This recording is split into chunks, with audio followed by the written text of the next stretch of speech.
తిరుపతి తొక్కిసలాట ఘటనలో TTD chairman మెంబర్లు బాధితులకు క్షమాపణలు చెప్పాలన్న డిప్యూటీ సీఎం పవన్ కళ్యాణ్ వ్యాఖ్యలపై టీటీడీ చైర్మన్ కొట్టిపారేశారు. క్షమాపణలు చెప్పినంత మాత్రాన పోయిన ప్రాణాలు తిరిగొస్తాయా అని ప్రశ్నించారు.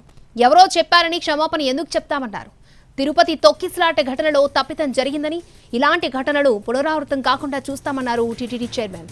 ఏర్పాట్లలో పొరపాట్లు చేసిన వారిని ఉపేక్షించలేదన్నారు.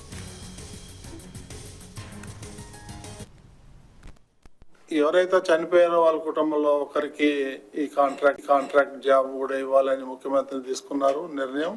అది బోర్డులో కూడా పెట్టి బోర్డు కూడా నిర్ణయం తీసుకుంది. సో ఇవన్నీ కూడా చేయటం ఒక ఎత్తు, ఈ ఫర్దర్గా ఇలాంటివి జరగకుండా చూడటం మరో ఎత్తు.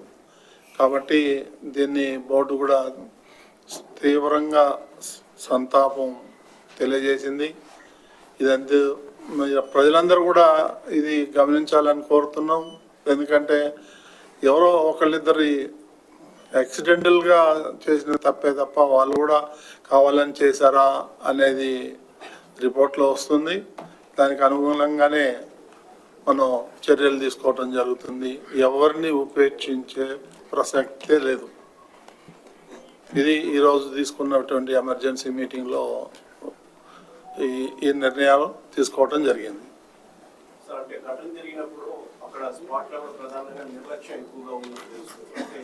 ఒక పార్క్ లో భక్తులు పంపించి కనీసం రోపు పార్టీ లేదు, అక్కడ బారికేడ్ లేవు, ఒకేసారి 30 అడుగులు వెడల్పున్న గేట్లు